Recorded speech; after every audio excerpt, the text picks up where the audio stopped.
مضيئة ولا فلكا يدور ولا بحرا يجري ولا فلكا يسري إلا في محبة هؤلاء الخمسة الذين هم تحت الكساء. فقال نمين جبرائيل يا رب ومن تحت الكساء؟ فقال عز وجل هم أهل بيت النبوة ومعدن الرسالة هم فاطمة وأبوها وبعلها وبنوها.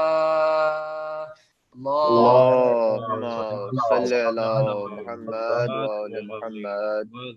فقال جبرائيل يا رب أتعزل لي أن أهبط إلى الأرض ليكون معهم سادسا؟ فقال الله نعم قد أذنت لك. فهبط الأمين جبرائيل وقال السلام عليك يا رسول الله. ألا لي لا يقلق السلام يخصك بالتحية والإكرام ويقول لك وعزتي وجلالي إني ما خلقت سماء مبنية ولا أرضا مدهية ولا قمرا منيرا ولا شمسا مضيئة ولا فلكا يدور ولا بحرا يجري ولا فلكا يسري إلا لأجلكم ومحبتكم وقد أذن لي أن أدخل معكم. فهل تعزن لي يا رسول الله؟ فقال رسول الله وعليك السلام يا أمين وحي الله إنه نعم قد أذنت لك. فدخل جبرائيل معنا تحت الكساء.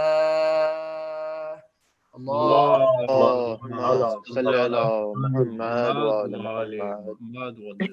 فقال لأبي إن الله قضاها عليكم يقول إنما يريد الله ليذهب عنكم الرجس أهل البيت ويطهركم تطهيرا.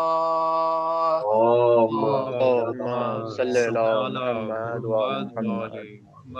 فقال علي لأبي يا رسول الله أخبرني ما لجلوسنا هذا تحت الكساء من الفضل عند الله. فقال النبي والذي بعثني بالحق نبيه واستفاني برسالة النجية ما ذكر خبرنا هذا في محفل من محافل أهل الأرض وفيه جمع من شيئتنا ومبينا إلا ونزلت عليهم الرحمة وهفت بهم الملائكة واستغفرت لهم لا يتفرقوا. فقال علي نزم الله فزنا وفاز شيئتنا ورب الكعبة. فقال النبي ثانيا يا علي والذي بعثني بالحق نبيه واستفاني برسالة النجية ما ذكر خبرنا هذا في محفل من محافل أهل الأرض وفيه جمع من شيئتنا مبينا وفيه مهموم الله وفرج الله همه لا يمين ولا مهموم إلا وكشف الله غمه لا يمين لا طالب حاجة إلا وقضى الله حاجته لا يمين. فقال علي نزم الله فزنا وسعدنا وكذلك أشياءنا فازوا وسعدوا في الدنيا والآخرة ورب الكعبة.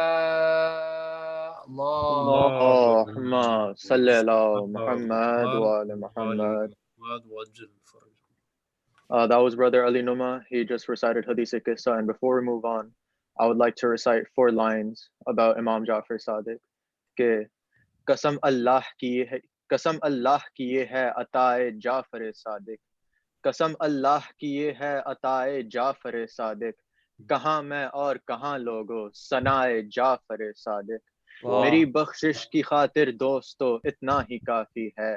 मेरी बख्शिश की खातिर दोस्तों इतना ही काफी है. मेरी तुरबत पे लिख देना गदाए जाफर सादिक. बर मोहम्मद वाले Mohammad सलवात. اللهم صل على محمد. All right, now moving on, their brother Farhan Jafri has a presentation about the life of Imam Sadiq, so I pass the mic to him, whatever he has for his presentation. Bar Muhammad wa ali Muhammad salawat. اللهم صل على محمد وعلى محمد.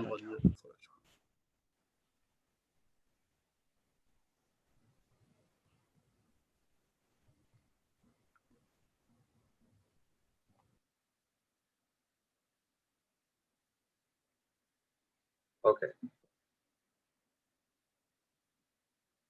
Assalamu alaikum wa rahmatullah. Wa alaikum assalam wa rahmatullahi wa barakatuh. Everyone able to see the screen? Yes. Okay. Yes, brother. Yeah, we can see it. Okay. أعوذ بالله من الشيطان الرجيم. بسم الله الرحمن الرحيم. إن الله وملائكته يصلون على النبي يا أيها الذين آمنوا صلوا عليه وسلموا تسليما. اللهم صل على محمد. Inshallah, we're going to have this presentation on the life of Imam Ja'far as-Sadiq alayhi salam. This was a presentation that was done in multiple locations throughout Houston, but inshallah we hope to share some of this information through our YouTube and other social media platforms, inshallah, just so we can have a little bit more ma'rifat into the life of Imam Ja'far as-Sadiq alayhi salam. So the topics that we're going to cover in a brief outline form is a little bit of background about who he was and kind of his life coming from the story of Karbala into coming into what Imam Muhammad Baqir was doing in his life with the universities and things like that. And then we're going to talk about one story of the Imam, a very famous story. I'm sure everyone knows it. And then we're going to go into the untapped side of the Imam, the stuff that we don't really think about from a societal, a social, academic, and then an everyday perspective. So some background, like I mentioned, Imam Ja'far as-Sadiq, he basically lived Karbala through the stories from his grandfather Imam Sajjad until he was 12. And that's when Imam Sajjad passed away, or was Shaheed rather. And so he was very close to the story, and he would often cry on the martyrdom of Abdullah. And then he actually, through Imam Muhammad Baqir, also gained a lot of understanding about the story. And of course, he is the Imam, so he knew. But a lot of these things, a lot of the reasons we carry out Azadari is, of course, the work of Janab Zainab and Imam Sajjad. But ultimately, it is Imam Ja'far as-Sadiq who encouraged his students, right, to start a lot of their lectures or something like that with the praise of the Ahlul Bayt and mentioning about Abdullah al-Husayn, which is why now we have majlises, and even in lectures, there's always something that connects us to Karbala or Azadari in some sort of fashion. Number two is he saw a lot of his companions try to rise up for the Ahlul Bayt, like, yeah, Imam, we're gonna fight for you, and we're gonna get you your throne and stuff, right? But a lot of them were also killed by factions and other government agendas, which is also kind of a lesson for us, right? Like a lot of times we think we know what the Imam wants, but here the Imam is telling you what he needs. He said that the focus is going to be knowledge, right? And that kind of leads us to that third point about his background, right? Imam, he knew the political and the physical actions in that era was useless. So that's exactly what he did. He quietly started to pass the teachings of the Imam through institution of learning and teaching. He essentially crystallized and grew the Islamic faiths, Islamic pillars of monotheism and understanding and social aspects and all the things that we're going to talk about today. But he only did this because he knew that everything that they were trying to do at that time, it would utterly fail. Which leads us to the story, right, of Sahal ibn Hassan. Very famous story. Everyone knows this story, right? There was once a Khurasani chief. His name was Sahal ibn Hassan, and he came to the Imam, and he said, I'm going to rise up for you. I'm gonna start a new revolution, right? Just like everyone has this burning desire in their heart these days to come up with something and do something that'll change, right? So he came to the Imam, and then there was a servant of the Imam who also came in, and then the Imam asked if the fire that had been started, the fire because it was cold at night. So he asked Sahal to sit. He says, no, I'm not going to sit. I want to start a revolution, right? The Imam says, okay, well, at least come sit down with me. Let's have a discussion. Let's see what we can do, right? So they start talking, and then sometime down the conversation, he asks Sal, hey, go sit in the fire. He's like, oh, my Imam, have I done something wrong? Like, did I do something wrong by coming here or something like that? Or has there been a mistake on my part? And so the Imam says, okay, let's just continue talking. Then his companion comes, Harun al-Makki, right? Everyone knows Harun al-Makki, the guy who jumps in the tandoor. Because when the Imam asked him to sit, he doesn't hesitate, he jumps right in, right? The other day we were having a barbecue outside, last Sunday, and so I was just standing. We had a little smoker, right? And then there was just a little bit of fire, and I was like, man, whenever I think of that Harun and Makki story, I'm like, yeah, I'll jump in that tandoor. But you standing in front of that barbecue pit, I was like, man, I don't know if I could do that, honestly. So whenever we hear the story, right, we don't just think like, yeah, I would have totally jumped in the tandoor. It's actually quite difficult to follow the Imam to the T, right? So the Imam asks him to say, he doesn't hesitate, he jumps in. And then Sahal's sitting there, he's like, oh, this guy, he's in the tandoor. I'm telling him I'm going to start a revolution. This guy's like probably burning alive in there. And so the Imam says, oh, go check on him, right? And he sees that Harun is just sitting in the fire. He's doing the tasbih of Allah. SubhanAllah. Wow. So that's the story, right? But ultimately, we want to figure out what we can take from the story, right? What's the applicable part for us? So right now, there's fires all around us, right? We have Black Lives Matter. We have probably not the best leadership in the world. We have so many things, starvation, the whole crisis in Yemen, so many things are now, right? The police brutality, so many things. But if we take steps to make sure we don't hesitate with the commands of the Imam, then we're also going to become more impactful to society, right? You notice that everyone's talking about changing the education system, so people go out there and don't think that the earth is flat. People will go out there and will understand like the benefits of medicine, so many things, right? But on top of that, our double benefit is that we also become safe from the fires of shaitan, because now we know the etiquettes of talking to your parents. We know the etiquettes of doing such and such act. And the way we can do that is to take the steps of learning and understanding the hadith, and then applying and teaching the hadith to other people, right? There's a reason there are so many philosophers back then, and so many mathematicians and doctors and chemists, and so many science had grown in that time, in the time of Imam Jafar al-Sadiq. And the reason for that is because people would sit down with someone who knew absolutely everything there was to know about all those sciences, maths and medicine, philosophies. So how can we stay safe, right? We can stay safe through these steps when we gain the ma'rifat of the Imams, and ultimately gain the ma'rifat of Allah, right? Because the Holy Quran says that the ultimate goal in life is to become the servants of Allah and engage in His worship. There's actually an interesting hadith which connects to that, and the hadith is from Imam Muhammad Baqir alayhi salam.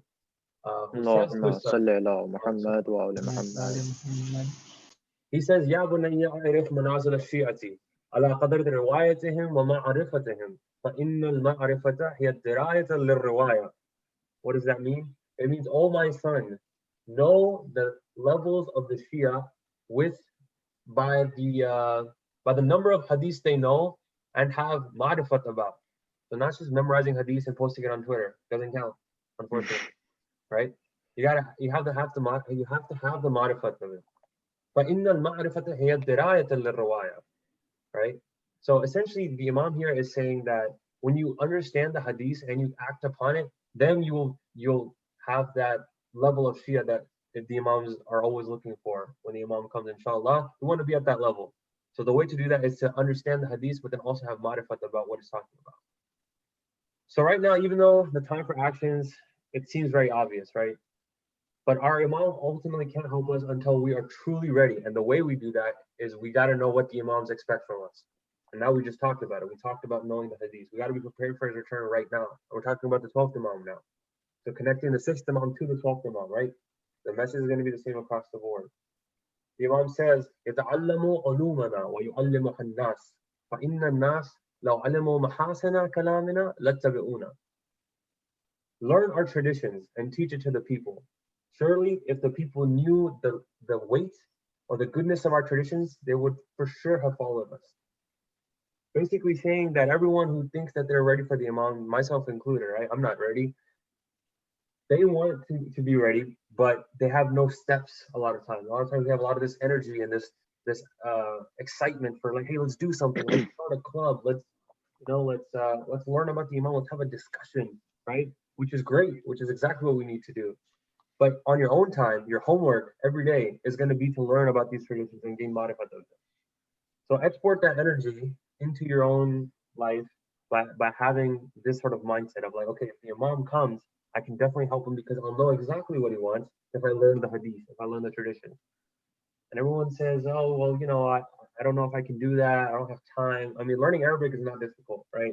I know some people on this group can attest to that.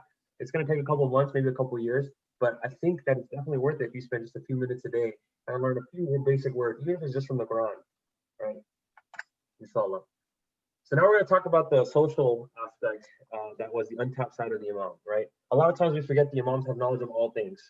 It's not just how to pray. It's not just how to fast, right? Imam Sadiq was asked all kinds of questions. And the solution to all things in this world were given to him, were given by him. All we have to do is to start reading and understanding, right? Racism. This is a big one. This presentation was made a little while ago, right? But these social problems are still very, very apparent, especially this one, racism, right? Ostentation, depression, anxiety, loneliness, all these things that society suffers from. The Imam has a solution for these, right? If you go into the books and you start seeing like the kinds of food that we eat have an effect not only on our physical form but also on our soul. which is a very interesting concept. I wish I could explain more, but inshallah in another time. So all these aspects of life, these social aspects of life, the Imam has solutions. People would come to him and say, hey, I'm having this trouble, or I don't feel satisfied in life. And the Imams would tell them exactly what they would need to hear in order to get them across those difficult times of tribulation. Because these are problems that we're seeing now. These are problems that have been going on for centuries, right? And of course, now they've only exploded and increased and intensified. But back then, these problems still existed. The other untapped side of the Imam is the academic side, right? A lot of stuff that we do talk about, but sometimes not everything that we talk about. So on the screen, as you can see, there's a lot of different categories that I put on here. Algebra, micro SD cards, right? The Imam mentioned that in the future, there's going to be something that is going to exist that's going to contain all the knowledge of the Quran in something the size of your fingernail. Now, if you look at your fingernail right now, then you'll see that it's about the size of a micro SD card. So the Imam was talking about things that people didn't know that would exist because he couldn't even explain those things. Right? Radar. MashaAllah. Coronavirus came from a bat, or apparently came from a bat, right? But Imams had already talked about how the bats worked, right? Their biological structure and things like that. And at the time, people again did not understand what sonar was. So he explained it to them in a way they could understand.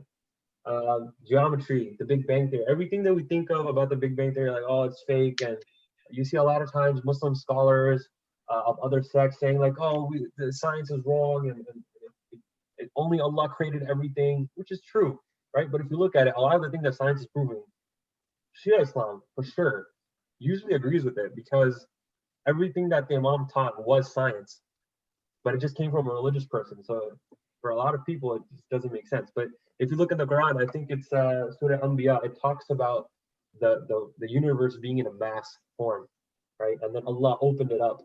And that is essentially the Big Bang Theory. And the Imam talked about this, but again, it was very difficult for the people who didn't know what an atom was to try to understand that. Physics, history, right? Reteaching the stories and the events of Karbala. FaceTime. The Imam said that 2 moments distance would be so little, and you could see another moment in the palm of your hand, right? And that's exactly what FaceTime is. Biology, chemistry, right? Turning metal into gold and changing the properties of certain materials and things like that. Really incredible stuff. The expansion of the universe, also again mentioned in the Quran, and then the sciences found out later that the universe is expanding, but it's already mentioned in a book that's about 1400 years old, which is why Allah says that the Quran is an infinite book, right? Photons, things that people said that light comes from an object. And the Imam was trying to explain to them that no, light bounces off an object and goes into your eye, which is why you can see it. Literature, philosophy, and theology, of course, monotheism, right? Everyone talks about, Aristotle and all these other great philosophers, Rumi, and all these other basically nonsense philosophers and nonsense thinkers, right? When the Imam is ultimately the person who we should look to in order to understand these things, right? Someone recommended me a book about, there's this great book about all the philosophies of life and things like that.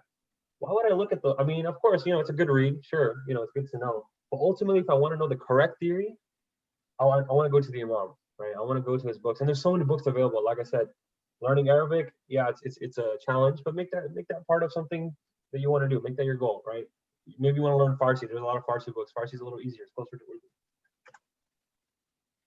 And then the untapped side of the Imam, right? The everyday things. When you should cut your nails, why you should cut your nails, the advantages of bread, cereal, grains, and meat.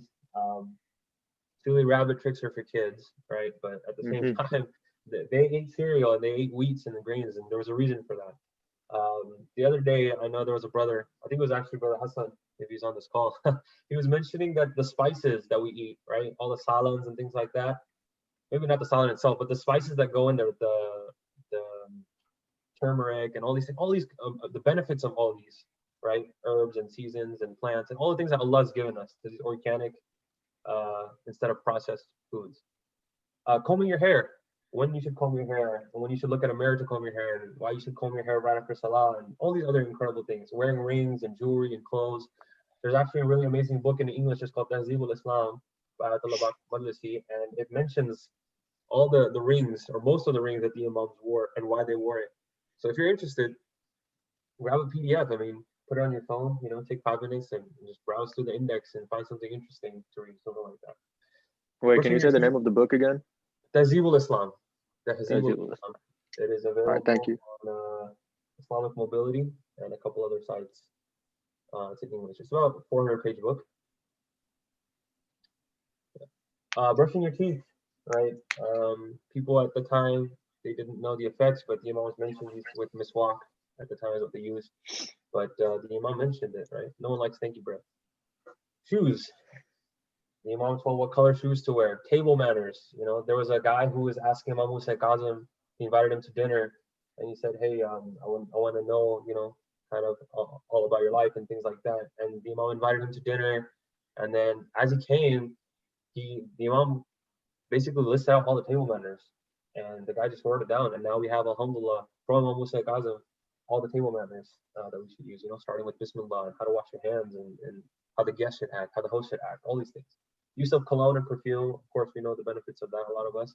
There's even etiquettes of going to the bathroom, right? Which du'as you should read before entering the bathroom, which du'as you should read after you leave the bathroom, what kind of lanats you should say. No, I didn't say but do send a lanat when you go to the bathroom.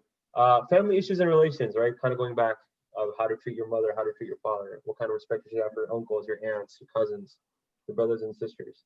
And even going to bed, right? The etiquettes of sleeping. What you should read, what you should be doing before you go to sleep, and it's not even necessarily reading du'as and stuff like that. A lot of times, or actually in one hadith, I think Imam Ali mentions that the last thing you should do is reflect on your day and think of all the things that you did wrong so that you can avoid doing it the next day. Make your next day better. So this brings us to our last point, right?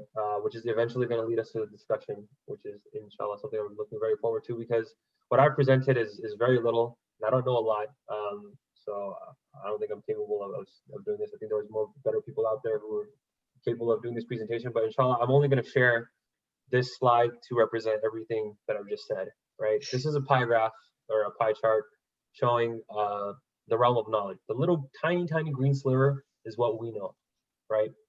And then the sort of light green sliver is what we don't know.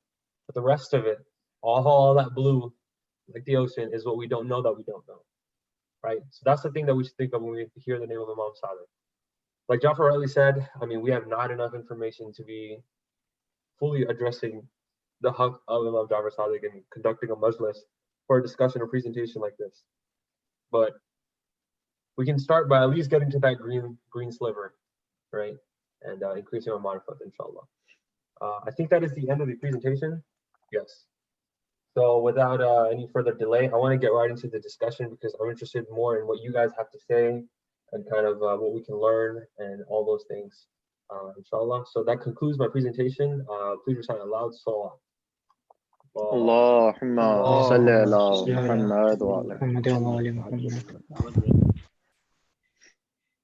All right, I believe Brother Turab is gonna lead the discussion. We have a few questions, so if you would like to take the reins for this one. أعوذ بالله من الشيطان الرجيم بسم الله الرحمن الرحيم. Assalamu alaikum, everybody. So first of all, a big thank you to Brother Farhan for that very insightful presentation. Jazakallah. He really showed us aspects of the Imam that we don't usually think about. So now let's open this up for discussion. First off, what's one thing that stuck out to you guys from the presentation? So for me, it was how there's so much knowledge from the sixth Imam that we don't even know that we don't know. The pie chart that he showed at the end, most of it was stuff that we don't even know that we don't know. Like for example, he showed us how the Imam had predicted micro SD cards, and things like that. So that was really cool. And what about you guys? Well, what really caught me was apparently there's du'as that we have to recite before and after entering a bathroom, and obviously the lanats that we do in the bathroom, which reminds me, for the people who are on the Zoom call, once we're off the live on YouTube, we're gonna have a little tabarra tawalla session because there is a hadith from Imam Sadiq alayhi salam that says he is a liar indeed who claims to love us Ahlul Bayt, but he does not denounce our enemies. So going through with his hadith, we're gonna have a little session at the very end after ziyarat. And Bismillah, Turab, continue. Wow, subhanallah. Anybody else like to share? If you could all turn your mics on real quick so we can have a full-on discussion, because me and Turab shouldn't be the only ones talking, very honestly. Yeah, assalamu alaikum, everyone. Wa alaikum assalam. What really stood out was the FaceTime one, I would say, because that was one of the things that Imam Jafar Sadiq alayhi salam had explained to the people of his time, but they didn't have the capability of understanding exactly how, that would actually turn into a reality, And we see, like, in our time, like it's like such an apparent reality of the day. It's like almost, we can't imagine a world without it, right? Yeah. There's so many things I believe that Imam Jafar Sadiq alayhi salam, like, yes, such knowledge, but the people just weren't ready at that time to, understand, the depth of the knowledge that Imam Jafar Sadiq had to explain. So, I mean, that is something just wanted to point out. One thing that really caught my eye was how you said, like, they weren't able to understand, like how Farhan Bhai, he said there were things that he would make them understand by saying it in terms they could understand. That's like very crazy to me, that he's explaining something like photons to people back then who didn't realize how it would work. Yeah, you're right. So actually, I was at IPF, right, and I was trying to explain to the kids over there one of the hadiths about the horse, or the distance to the sun that Imam Ali mentioned, right? And Imam Ali, he said if a horse ran for 500 years, an Arab horse ran for 500 years, then it would reach the sun. It would reach the distance to the sun, right? And so at the time, he couldn't even say the word, Imam Ali couldn't even say the word million in Arabic, because that's the distance, right? It's like 93 million miles on average is the distance to the sun. So if you ask, I asked the kids, right? They're all Iraqi kids. And I'm like, hey, what's the word for million in Arabic, right? And they go, million. I'm like, yeah, I see, exactly. There's no word for million. So Imam Ali couldn't even say the word million without explaining to them, like, okay, well, I can't say million because they're not going to know what that is. It's such a huge number. Because the biggest number in Arabic, I think, is like 1,000, right? In the original Arabic language. So he would say 1,000, alf, right? Thousands upon thousands upon thousands of miles, right? But instead of saying that, he summarized it. He said, okay, if you take the speed of a horse, you multiply it by, running straight for 500 years, then you get the average distance to the sun. So, that's an example from Ali. But Imam Jafar Sadiq was explaining sciences, without using the words like atoms and protons and electrons and neutrons. And he couldn't even explain those things. So he would just say, like, a grain of a mustard seed, smaller than that, and a mustard seed is pretty small. So he would explain it through different ways. So it's kind of interesting how the Imams kind of, peruse through their explanations by using different words and different examples, different analogies. Yeah. And I would like to just say one thing, and give a kind of brief, like, overview of the book Al-Mahasin.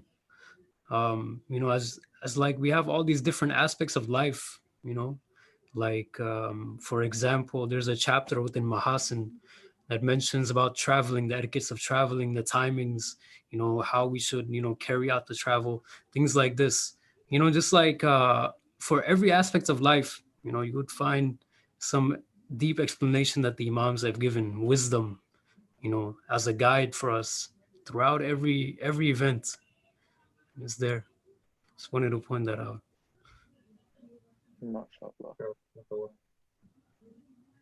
MashaAllah, these are great points. So moving on, if everybody could just look at my screen.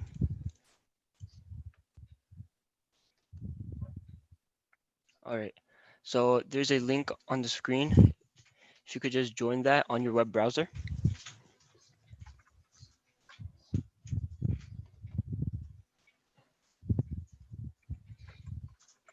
Do you think you can drop it in the chat too? Yeah, let me do that. While we wait for everybody to log on to the website, let's all recite a durood of Muhammad wa ali Muhammad. Allahumma salli ala Muhammad wa ali Muhammad.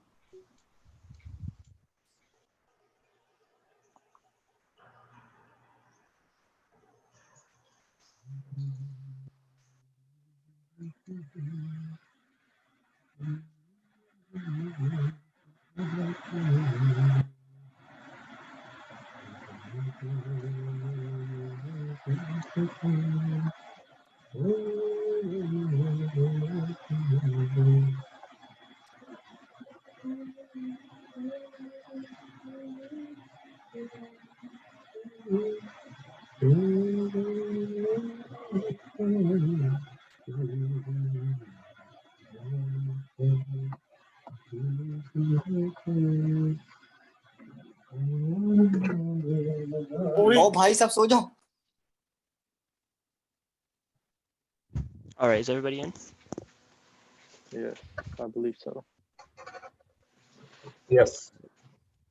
Okay, so here's the screen. If you're not in yet, the link is at the top right here, if you still need to join. And here's our questions for the discussion. So the way this works is that here are the discussion topics, and there's a question. So first of all, there's quotes from the sixth Imam, and these are from a variety of sources. And there's a question beneath each one to drive the discussion. And you guys can add comments as you want and comment on other people's posts. So here, first of all, let's get started. Bismillahirrahmanirrahim. Trust in Allah and you will attain inner knowledge. So the question is, how can we understand the connection between trust in Allah and inner knowledge? I feel like it's one of those things where, personally, if you gain even an ounce of understanding of knowledge of Allah subhanahu wa ta'ala, and you put that trust in him, then you start understanding about yourself and you start gaining from that knowledge. Subhanallah. If you want, you can add that as a post so everybody else can see it as well and comment on it. Yeah, I want to just kind of add on to that. There's these I read from Book of Islamic Laws by Ayatollah al-Mudarrisi. It mentioned that there was a level of yaqeen, about tawakkul, about how tawakkul is, directly related to yaqeen. And at the same time, the highest level of yaqeen, that trust in Allah, that certainty in Allah, the highest level he mentioned in that hadith was that highest level of yaqeen is when you know that Allah is always with you. And this is correlating with the trust in Allah as well. Oh, wow. So the constant remembrance that he's there. Exactly. I'm going to try to find a reference for that, inshallah, for you guys. Inshallah.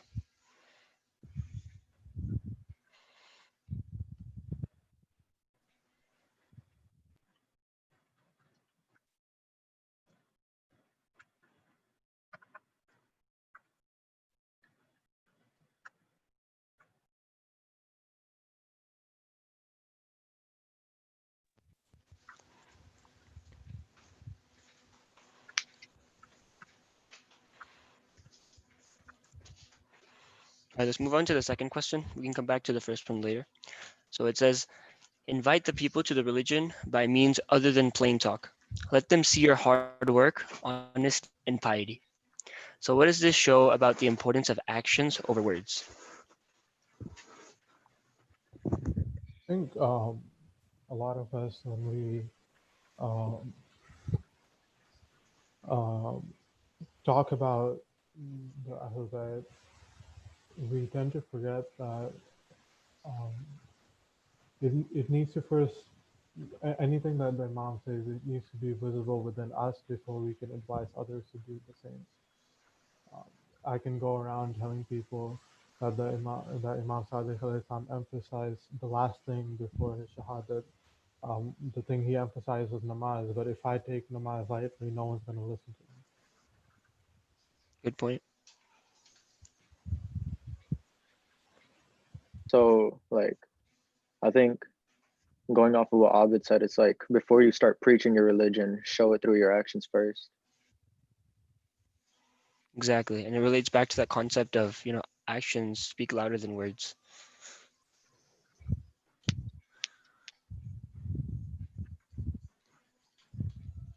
So again, feel free to comment on this and make a new post under this right below, and then other people can comment on that. So moving on. It is a right on every Muslim who believes us, as in believes in the imamat of Ahlul Bayt, to present to himself his actions every day and night and scrutinize them, where he becomes a reckoner for himself. So this is similar to that quote that Brother Farhan mentioned from Imam Ali. And why might self-reflection be so important? I guess an easy way to put it would be when you look at how you act throughout a day and you see where your like weak points are, you can then grow from there and turn yourself into a better person that's a true follower of the Ahlul Bayt. That's a really good point.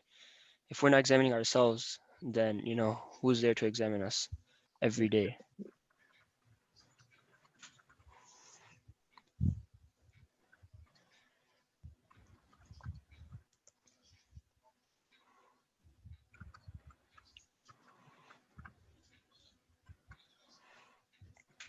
Would anybody like to add anything?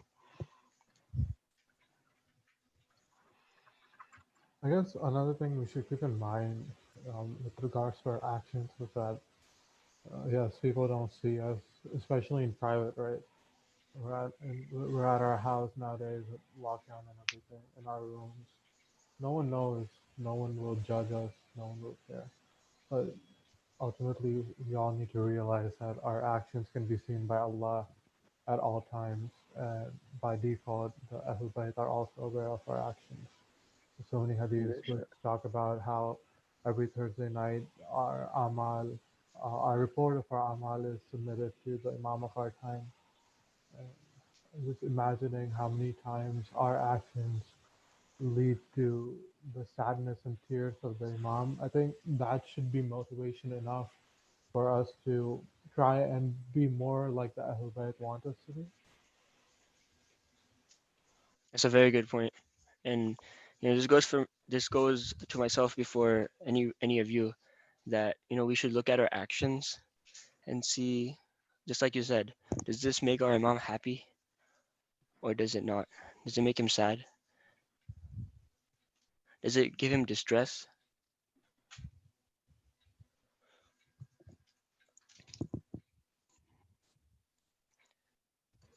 So moving on.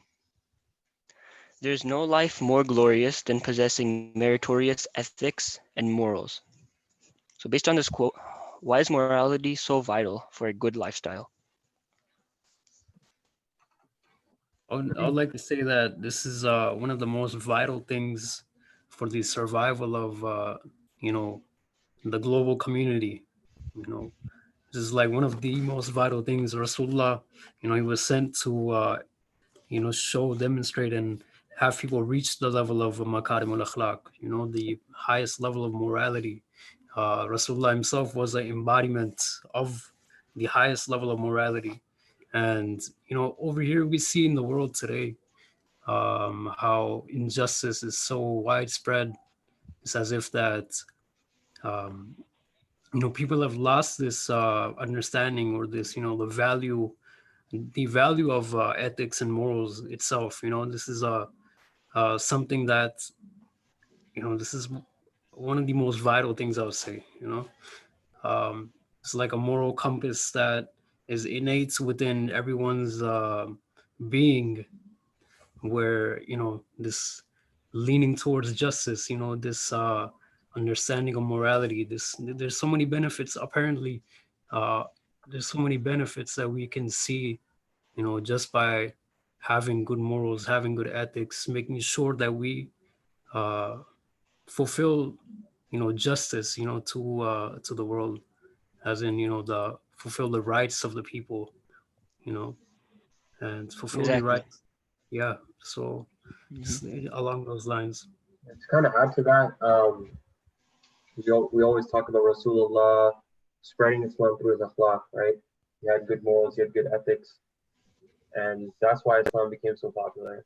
Whereas nowadays, you kind of see, kind of how the second Khalifa said, if you shove it down the throats, maybe they'll submit. But that's not the reality, right? That's not a good way to spread Islam. And you kind of see that now with like the police brutalities and things, lack of education, people just not understanding what good ethics and good morals are, which is why you see society the way it is today, right? So kind of applying that to modern era, yeah, of course, Rasulullah had great akhlaq, which is why people followed him. But if you look at Shias in general today, I mean, again, myself included, we don't have the best ethics and morals because we stopped following the teachings of the Ahlul Bayt. We don't follow Rasulullah down to the T like we used to. It's like so many scholars still do, but unfortunately, like the regular people don't, and that's why people can't see the beauty of Islam a lot of times. But you do see some examples of people, some human, personalities that really go out of their way to try to act. Going back to the previous, I think, quote about actions, is that when people see that and people say, hey, you have different morals than most people, or like you think about women in a different way, like or you think about your father in a different way, you think about your neighbor in a different way than most people, then people are attracted to that. And then we see that in society right now, everyone's protesting about something being wrong, right? Because no one wants to study these morals because we're ignorant about them, unfortunately. Yeah, exactly. And as people who claim to follow the Prophet who was sent to us to complete our character, to perfect our manners and etiquettes, how can we be so, detracted from these ethics and morals? So we Yeah. really need to think about this. Very good points. Moving on. The one who loves this life is bound to be disgraced. So how do we understand the link between the love of this world and disgrace or humiliation? Well, I feel like it's one of those situations where this world is always it's always going to be disappointing to someone.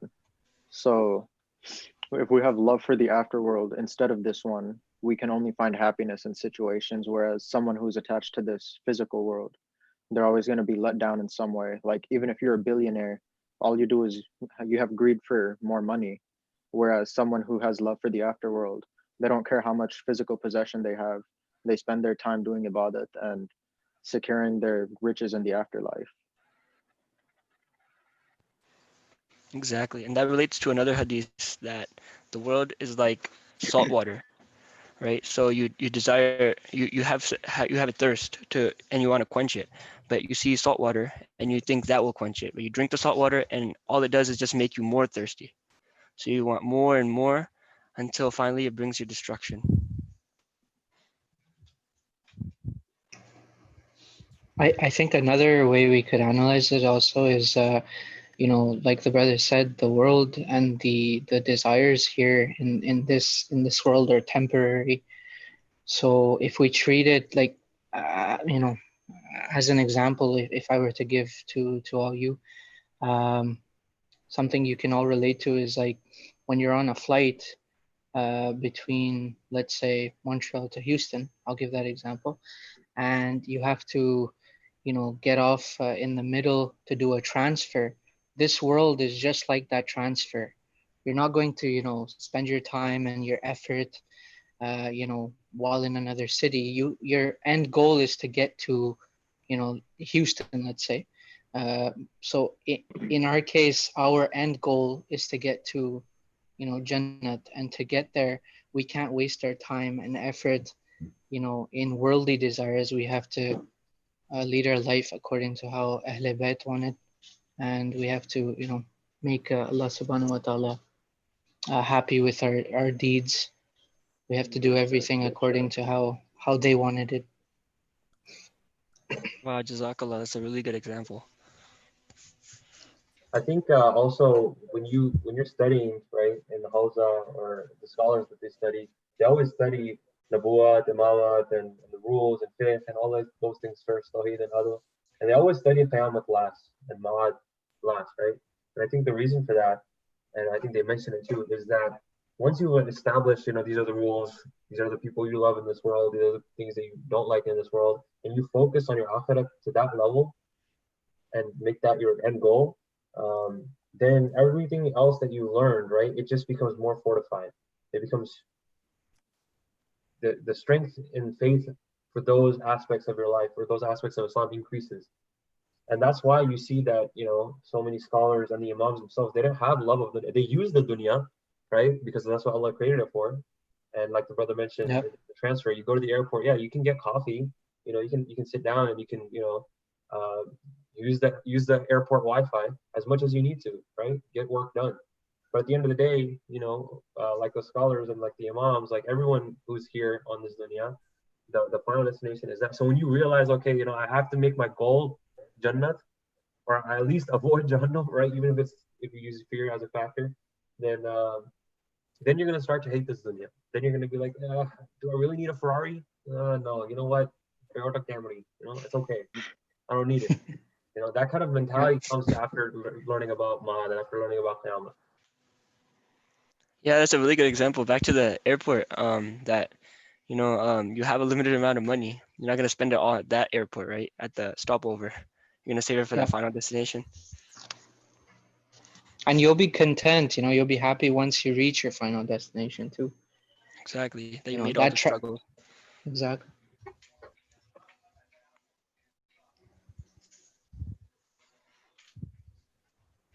Once again, a reminder, you guys can post under these questions, and then others would comment on them to drive the discussion further. So next hadith. Actions earn pride before people, but a pure intention is only for Allah. Allah confers rewards on intentions more than what He confers on rewards. So based on this hadith, how can intending to do something be superior to actually performing it? I feel like if your niyat is pure, but you're not able to complete an action, Allah looks at your niyat only. Like He realizes that you put forth the intention to do something, but maybe something came up and you couldn't do it. So in that situation, He's just looking at your intention and not being able to not do whatever it was. Like for instance, if you let's say you want to go to a majlis, matamdari, whatever, you want to go there, but somehow you can't, like something comes up. If your niyat was pure to do pursan azadari of Imam, then obviously Allah's going to look at your intention and not the fact that you weren't able to go. Jazakallah, that's a good example. Yeah, and there's a phrase that we always say, Ya laytana kunna ma'akum fawzan azima. When we say that, oh Imam Hussein, we wish that we were with you, so that we could, be sacrificed in your way and attain that fawzan azim, the great achievement. And just by saying that, by having the intention of being in that mind state, of having that intention, Allah is looking at this, at this state of being that we're in. We wish that we were there with Imam Hussein, but we, of course, we're not able to do that due to limitations of time and space, right? That we live in. Just by saying that in itself, this is like, the reward for that. There's a hadith that mentioned the reward for saying this phrase, but it's not in my mind right now. But inshallah, if you guys find it, please do share it. You're right. That's a good point. That there's hadith that if you wish that you were with Imam Hussein, that you hope to meet the current Imam when he reappears, then you get the same reward as having helped them. That's a very good point. Exactly. Yeah. Essentially, this is talking about getting an A for effort, right? Imam Ali says, I'm really going to be surprised at the people who end up going to Jannah, because one thought, one niyat of doing something gets you so much reward, and Allah doesn't punish you for a sin until you actually do it. So you could have niyat to do a lot of great things, and you can go into Jannah even if you don't do any of those things. I mean, it's probably not the way most people go about doing things in life, but essentially, following that logic, you can go into Jannah without actually doing anything and thinking about doing something. And Allah's not going to punish you for doing something until you actually do it. So if you go by that, what Imam Ali said, that kind of makes it easy to understand why Islam is not that complicated. People like to make it complicated, right? If you just think about doing something good, you get the effort for it, you try. Allah sometimes helps you, right? He pushes you 99 steps forward to take that first step. And I'm only saying I'm going to be surprised at the people who ended up in Jannah because of that, right? Because Allah helps you so much. All you have to do is take that first step. So a lot of times I think we fear like we can't do this big project, or we can't host this big program for the Imam, or whatever it is.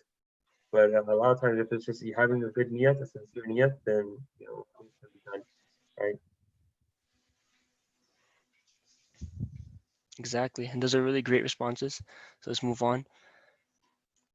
When a person becomes upright and virtuous inwardly, he will become vigorous and powerful outwardly. So what does this indicate about the priority of internal change over external?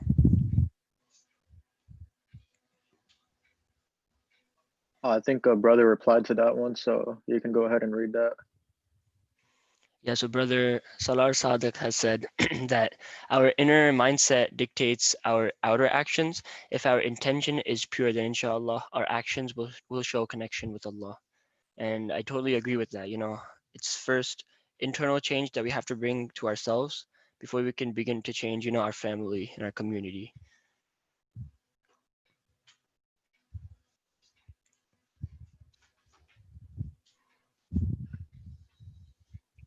Yeah, I think if you think about this in like just everyday actions too, right? If you want to go to the gym or you want to get up early, you have to have the discipline internally first, right? You want to start a diet, you gotta have the internal discipline. You want to read Quran every day, you gotta have the internal discipline first, and then you'll start seeing, hey, my Arabic is improving, or hey, I'm getting more fluent in a certain language, or hey, I'm able to study on my chemistry exam more efficiently because internally I've disciplined myself.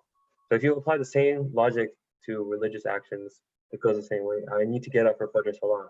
Well, internally, if I start thinking about the benefits of Salah and the need to worship Allah, right? The requirements, then externally, yeah, getting up at 5 a.m. or 4 a.m. is not difficult. So I think it's a very good question that you guys posted here. MashaAllah, very good points, brothers. And let's move on to our last question.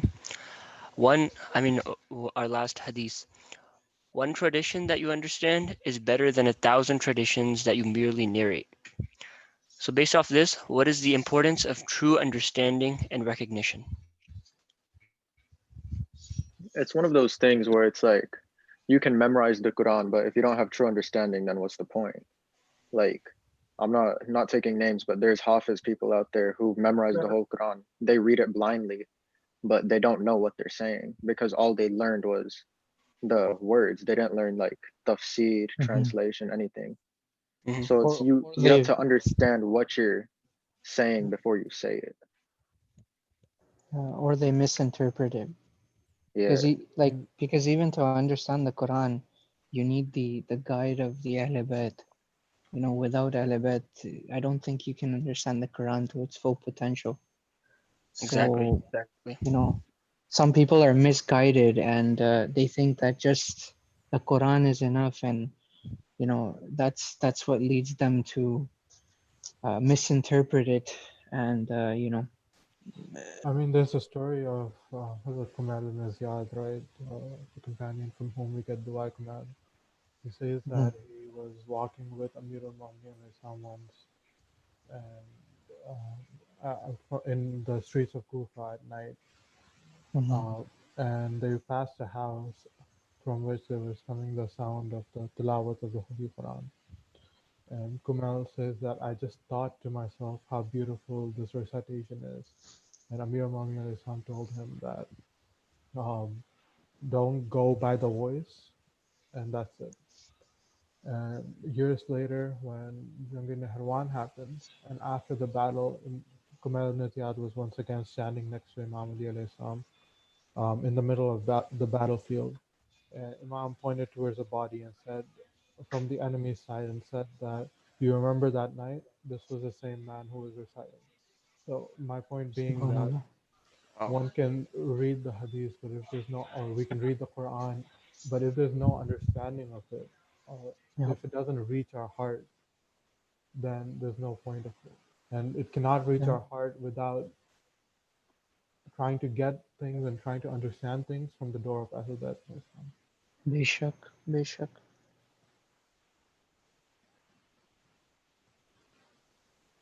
Exactly, and that's a very great story. Also, we have very strict hadiths that, if you try to interpret the Quran on your own without the help of the Ahl Bayt, then you're lost and you're astray, and you'll never come to that correct understanding and interpretation.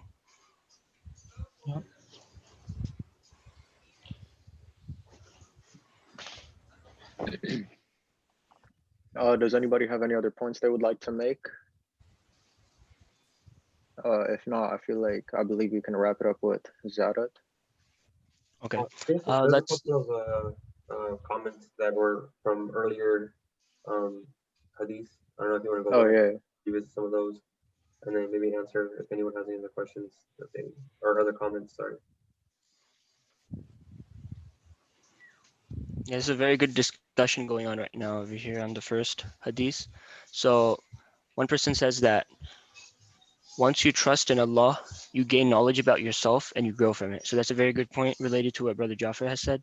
And then another person has said certain actions in Islam have an effect on a person, both in the dunya and in the spiritual world.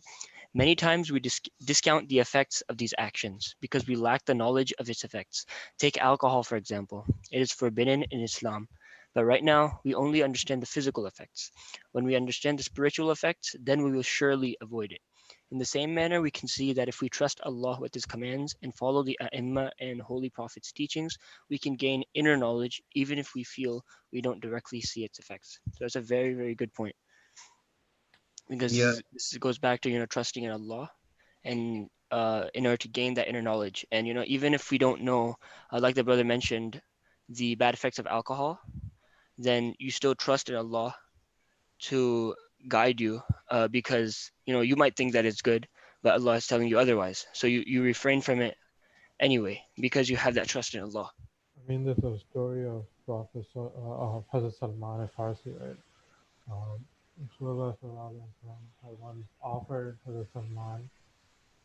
Brother Abid, could you speak up a little bit? We're having trouble hearing you. Okay, so there's a story of Hazrat Salman al-Farsi, right? So Rasulullah sallallahu alaihi wasallam had offered Hazrat Salman to explain to him the reason behind why some sins are sins. And Hazrat Salman respectfully told Rasulullah that if Rasulullah tells him the reasons, then he will avoid those sins because of the bad effect that he knows will come of it. And he says that I wanted to avoid those sins and refrain from them for the sake of Allah, out of my trust for Allah. Wow, that perfectly ties in back. That's a great example. And Brother Turab, I found the reference for the hadith I was mentioning earlier on, so I noted that as well in the comments where Imam Jafar as-Sadiq alayhi salam, and he mentioned that there is nothing without a limit. So the narrator asked him, so what is the limit of tawakkul? What is the limit of reliance on Allah? And Imam Sadiq alayhi salam, he said, is yaqeen, certainty. So the narrator, he was asking, what is the limit of yaqeen then? What is the limit of certainty? So Imam Jafar Sadiq alayhi salam, he said to fear nothing because Allah is with you. This is in Biharul Anwar, reference right there on the screen. So I wanted to make sure that, that's there. This is when it reaches that point, where, and tying into Janab Salman, Salman Muhammadi, his level of tawakkul upon Allah, his level of yaqeen, it was at such a high level, and he was his being itself, like him in his internal state of being, it was at a point where he would fear nothing because he knew that Allah was with him at all times, and he knew he was on the side of justice. He knew he was with Imam Ali alayhi salam. So that's like a level of tawakkul, a level of reliance, level of yaqeen that Janab Salman was on as well. And so, I mean, it's tying into that. Jazakallah, brothers. This has been amazing. Thank you for all your posts. So this whole Padlet should still be up even after the call and after the program ends. So feel free to go on it and continue the discussions or read what the other brothers have said. Inshallah, we'll share the link again on the Zoom chat as well as the YouTube video. And let's just go back and read, like one more comment. Over here, under the discussion of morality and good lifestyle, we have somebody that said, people right now have a bad moral and ethics. I think it's important to change this through our religion. Okay. And if we take the example of good ethics and good morals from other than the Ahlul Bayt, we don't enjoy a life filled with glory. I think if we take from the examples of Imam Hussein alayhi salam and Imam Ali alayhi salam of how to treat even their killers, we can understand all of Islam is from the akhlaq. That's a very good example, mashallah. So once again, brothers, thank you so much. Jazakumullah khair. Now, inshallah, if anybody has anything to offer, go ahead. Otherwise, we'll be moving on to ziyarat. For the brothers on the Zoom call, please stay on after we get off of the live so we can have our little session at the very end. And if there's nobody else who has to say anything or add any points, I'll start with ziyarat, inshallah. There was this one point I wanted to kind of direct our attention to in the self-reflection portion of it. I'm just gonna skip to the end of it, because self-reflection, discipline, self-development. At the end of the day, right, we should attempt to be at a level where our Mawla, he's pleased with us.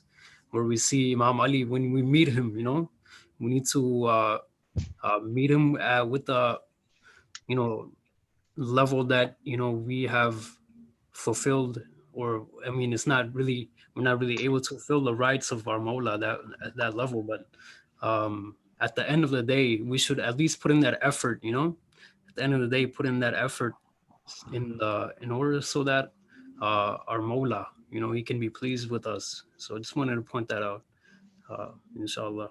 So with that, Brother Jafar, please take it over. All right. Allahumma salli ala Muhammadin wa ala Muhammad. Bismillahir Rahmanir Rahim. Assalamu alaikum ya Nabi Allah. Assalamu alaikum ya Rasulullah. Assalamu alaikum Ba'is al-Huda. Assalamu alaikum wa rahmatullahi wa barakatuh.